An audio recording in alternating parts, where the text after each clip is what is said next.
falar um pouco de Machine Learning. E eu entendo aqui que todo mundo aqui já escutou, principalmente hoje, né? Inteligência artificial, IA generativa. E agora a gente vai abordar Machine Learning. Tá? Eu sou Head de Data Analytics da Metrics e nada mais é do que encabeçar projetos de dados, né? Ou seja, desde a ingestão de dados, transformação, criação de um Data Lake e de um Data Warehouse. Que nem o Casara falou, isso é bons dados. Né? É tudo que vai fornecer para que tu tenha uma boa IA. E Analytics é toda a parte de ciência de dados. Né? Desde BI, que hoje a gente já conhece, até questões mais avançadas, como Machine Learning. E eu vou mostrar para vocês aplicado a desafios reais de negócio. Acho que não está passando. Agora foi. Mas antes disso, eu quero saber aqui quem daqui sabe a diferença entre inteligência artificial, machine learning e IA generativa. Levanta a mão aí. Ótimo. Então a minha palestra vai valer a pena. Inteligência artificial ele é um conceito da computação em que a gente tenta mostrar para uma máquina como é aprender, ou seja, inserir a inteligência dentro dela, né, para que ela seja autônoma. Dentro da inteligência artificial, a gente tem vários métodos, algoritmos, para fazer com que isso aconteça. Né. E Machine Learning é uma área desses algoritmos. Né. Então, detecções de padrões, previsão, forecastings, olhar para frente, de acordo com dados históricos. E a IA generativa é o produto do Machine Learning.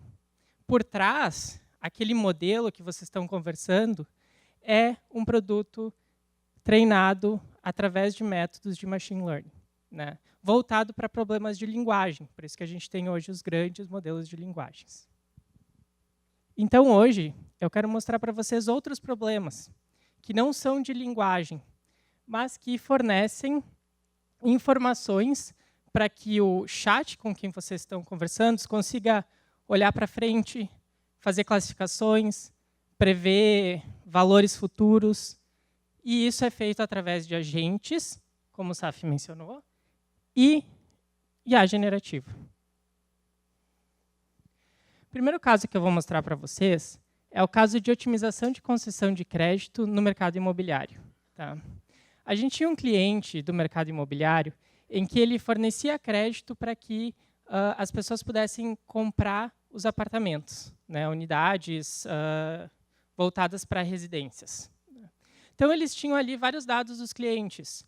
Eles tinham desde tipo de renda, quantidade de filhos, se a pessoa era casada, divorciada. E, através disso, eles faziam uma análise. O problema é que esse processo era muito manual, né? Ia de analista para analista. O analista dizia, estava de mau humor um dia, ele falava, esse cara aqui não vou dar crédito para ele. Né? Ou as metas já estavam altas, eu não preciso assumir esse risco. Tá? Eu não vou dar crédito para ele. Ou o cara estava super de bom humor, ou de mal com a empresa, falou, isso aqui não é problema meu, vou dar crédito a rodo. Então, era um processo muito manual, que variava do conhecimento tático de cada analista. Né? Isso envolvia um risco muito elevado para a empresa, porque eles não tinham um processo definido, e aí faltava integração entre os departamentos. O analista dizia, ok, esse perfil vai ser um perfil de bom pagador, porém, batia lá no financeiro, não vamos conceder crédito. E aí tinha esse vai e volta sempre, porque era uma discussão. Não tinham regras claras para a concessão de crédito. Qual foi a solução? Um modelo imparcial, que não tem mau ou bom humor, de machine learning, construído com ferramentas do Amazon SageMaker. SageMaker ele é um serviço da AWS que permite a gente hospedar modelos de aprendizado de máquina e fornecer essas informações para os agentes, que, no caso, é o DIL que constrói. Né? Então, ele vai lá, ele chama as informações que ele precisa desse modelo, adiciona no agente, o agente ali ajeita uma resposta e envia para o usuário. Tá? Como é que funciona esse modelo híbrido nesse caso do cliente? Eles usavam uma classificação de AH para ratings de clientes. Né? Então, o cliente que era bom pagador, ele sempre tinha o rating A. Né? E o cliente que era mal pagador, ele tinha o rating H. E ali o meio termo eram outras escalas até chegar ao H de mal pagador. Tá? A gente treinou com esses dados um modelo de classificação para conseguir prever, a partir das características dos clientes que a empresa já tinha, né? Então, como eu falei, tipo de renda, quantidade de filhos, estado civil e um monte de outros pontos de dados, para ver se aquela pessoa ia ser uma boa pagadora ou uma má pagadora. E aí, sendo boa pagadora, é óbvio que eu vou conceder crédito para ela, porque é vantagem para mim, eu faço a venda, eu ganho com os juros, além da venda. Né? E eu, para as pessoas que são más pagadoras, eu não quero vender. Né? Então, não depende mais do meu analista. Eu substituí o analista por um algoritmo de aprendizado de máquina. E o mais interessante de tudo isso é que a gente, através do machine learning, né, não só esse resultado de bom e mal pagador, a gente conseguiu fazer uma análise de perfil de clientes. E aí os resultados, né, a gente teve 92% de precisão, ou seja, toda vez que ele me dizia que um rating era A, eu tinha 92% de certeza de que, de fato, esse rating era A. Né? Ou seja, 8% era risco meu, era decisão minha. Sempre vai ter um humano ali na jogada, nunca é automático. E a segmentação de clientes. Então, com esse algoritmo, a gente conseguiu entender qual é o perfil de bons pagadores. Não só para, na hora da venda, eu saber se o cara vai pagar bem ou mal, mas para redirecionar campanhas de marketing, por exemplo. Né? Eu sei que esse perfil é bom pagador, então lá na rede social eu vou utilizar esse perfil para fazer propaganda para ele, não vou fazer propaganda para o mal pagador. Né? E a redução, aí, dados históricos, de 46% de inadimplência. Se eles tivessem utilizado esse algoritmo desde o início do processo deles, eles teriam reduzido em 46% a inadimplência deles. Né?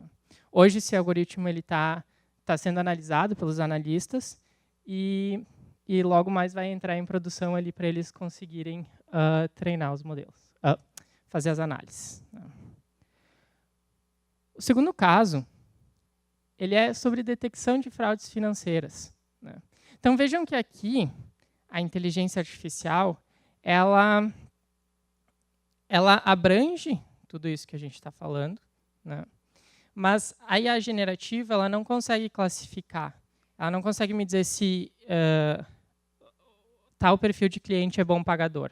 Eu consigo tentar fazer com que ela faça isso, dando contexto, fornecendo todos os dados, mas ela não foi feita para isso, ela foi feita para solucionar problemas de linguagem, como resumir textos, resumir imagens, vídeos, enfim, não prever, classificar, modelar dados. Né? Então, isso é importante. Porém, eu não estou jogando fora toda a parte de IA e tudo que o pessoal falou hoje. Né? Mas, na verdade, todas essas limitações que a IA tem, hoje a gente consegue solucionar com algoritmos de machine learning, com OCR, com agentes. Né? Então, juntando esses dois mundos, a gente tem assim, o cenário ideal, o suprassumo da inteligência artificial. Tá? Então, para esse caso aqui, era uma empresa de software que fornecia software para bancos, né? E eles queriam uma feature de detectar fraudes financeiras. Tá? Porém, eles não tinham os dados necessários para isso, eles não sabiam o que era uma fraude por si só. Né? Ou seja, uma fraude nada mais é do que, em outros termos, uma anomalia no comportamento. Né? Então, ali eu faço pagamentos até o dia 15, porque dia 10 vencem todos os boletos, aí eu faço mais uns PIX, e do dia 15 em diante eu estou sem dinheiro, minha conta fica parada. Né? Mas isso é para mim, esse é o meu comportamento. Imagine um comportamento de uma empresa que, sei lá, tem vale alimentação, faz o pagamento do vale alimentação no final do mês. Esse é um outro comportamento. Né? Então, a dificuldade de identificar comportamentos específicos em cada conta, para a gente conseguir detectar uma anomalia, ela é muito grande. Então, identificar anomalias e golpes por Pix, né? A gente tem visto várias notícias de gente fazendo golpes por Pix. Ah, você ganhou um prêmio de R$1.000, pague 200 para receber seu prêmio por Pix. Né? Coisas desse tipo assim. E o tempo de resposta, né? Hoje, não sei se vocês sabem, mas uma transação Pix ela tem até 40 segundos para ser processada. Se ela não for processada, ela é negada pelo Banco Central e gera um erro. Para evitar esse erro, a gente precisa executar essa transação em 40 segundos, levando em consideração todas as comunicações entre o banco de origem, o Banco Central e o banco de destino, né? E de volta e todas as validações que precisam ser feitas. Então, o nosso modelo ele não podia levar muito tempo para responder. Ele deveria levar menos de 1 minuto para responder se aquela transação era fraude ou não. Então, a solução também foi utilizar o Amazon SageMaker, mas uma feature do Amazon SageMaker chamada inferência em tempo real, né? Que me retornasse essa resposta em menos de 1 segundo. Então, a gente treinou um modelo não supervisionado. O que isso significa? Que a gente não tinha os dados anotados, a gente não sabia o que era uma anomalia. Ao contrário do caso anterior, que a gente sabia quem era o bom pagador e quem era o mau pagador, aqui eu não sabia se era um Pix fraudulento ou não. Né? Então, eu tive que entender o comportamento de cada conta, e não só o comportamento de cada conta, como um comportamento padrão para novas contas, por exemplo. Né? E esse comportamento, a gente entendeu que ele, apesar de ele ser específico por conta, uma conta PJ, as contas PJs têm comportamentos parecidos. As contas de pessoas físicas têm comportamentos parecidos. Então, a gente segmentou esses comportamentos em várias caixinhas, digamos assim, a gente chamava de clusters. Né? E quando chegasse uma nova transação, a gente calculava a distância dessa transação dos pontos de dados para o cluster mais próximo, para a caixinha mais próxima, para ver se ele de fato pertencia àquele comportamento padrão. E se estatisticamente, agora um termo um pouquinho mais técnico, se ele era estatisticamente significante, ele pertencia a um cluster, ele não era uma fraude. Né? Caso contrário, a gente detectava como fraude. Então, hoje, o cliente recebe um percentual de possibilidade de fraude. Então, ele recebe ali, essa transação aqui tem 80% de ser fraude, essa transação tem 90% de ser fraude. E os resultados? Então, a gente conseguiu identificar comportamentos padrão entre as contas e específicos de cada conta. Né? Porque a gente fez um trabalho, e aí junto com o Eric também, que está na plateia, de engenharia de atributos e de treinamento dos modelos para conseguir detectar esses comportamentos.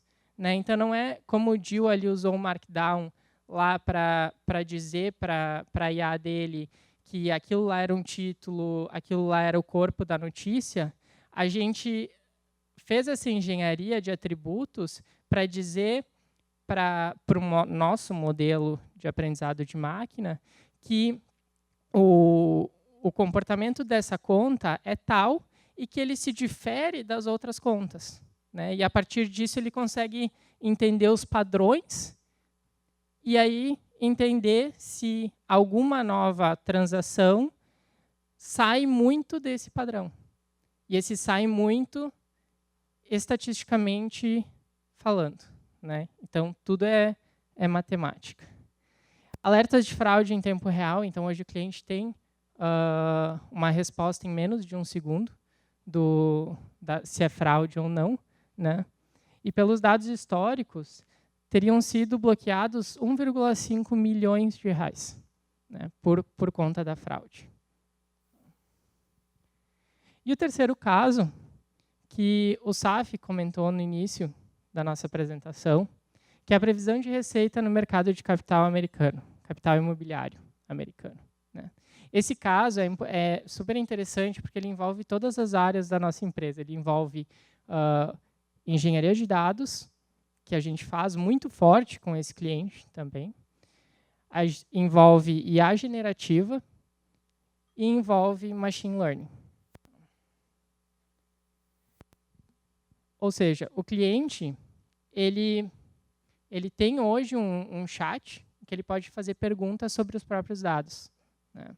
Então, por trás, atuam os agentes, ali que o Gil mostrou, e esses agentes consultam a base de dados, retornam e fazem relatórios, né? Mas, reparem que a IA generativa, mesmo eu tendo os meus dados, adicionando contexto para ela não consegue olhar para frente. Ela só olha para trás, só olha com os dados que já existem, ela não consegue fazer predições, e por isso que a gente está utilizando machine learning junto com agentes. Então, essa é a nossa solução aqui, o Amazon Bedrock, que é o repositório de modelos, conectado a um agente de IA e um Amazon SageMaker por trás desse agente, que faz o forecast da receita, né?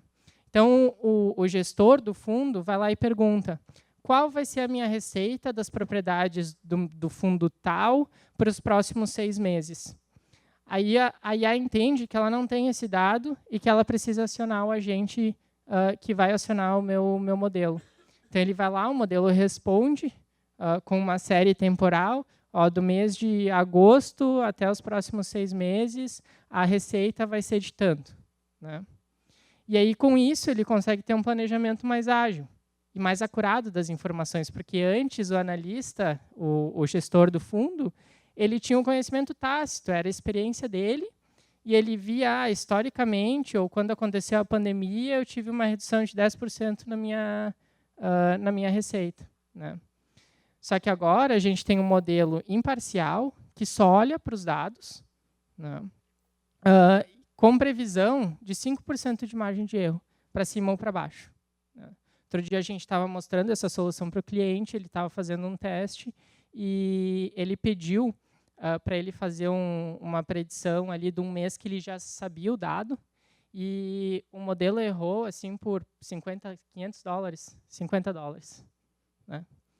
E, assim, sem nenhum trabalho do gestor, sem nenhuma experiência do gestor, né? Ele tem a informação na ponta da mão, né? É só ele perguntar. Então, com isso, ele consegue um planejamento financeiro mais ágil, mais acurado, consequentemente, porque daí tu tira toda a questão humana do processo, que às vezes é importante, mas às vezes atrapalha, né? Então, a gente precisa saber medir isso. E tudo isso com uma interface conversacional, né?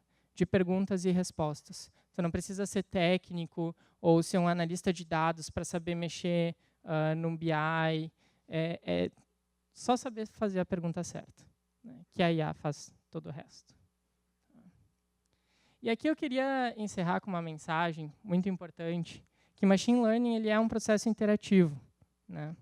Hoje os modelos, os grandes modelos de linguagem, que hoje são baseados em machine learning, eles estão em constante atualização, tanto para poder responder às questões mais atuais, né? Se tu perguntar sobre algum dado de 2024, hoje ele vai saber responder, mas um ano atrás ele não ia saber responder. Se tu perguntar um dado, alguma coisa que aconteceu hoje, ele vai até responder, mas ele vai responder porque ele usou algum agente para pesquisar essa informação, não porque ele foi treinado ou ele sabe sobre esse dado, né? E machine learning é a mesma coisa, é um processo iterativo. Então, o modelo que está respondendo corretamente hoje, talvez não seja o mesmo modelo que responderá corretamente daqui a um ano, né? Então, a gente precisa continuar avaliando os dados, treinando esses modelos, avaliando novas opções, para manter o nosso sistema sempre acurado.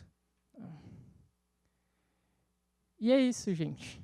Finalizo aqui com essa mensagem super importante sobre machine learning. E se ficar alguma questão conceitual, principalmente, ou de como a gente pode aplicar machine learning no negócio específico de vocês, eu estou aberto ali para conversar. Muito obrigado.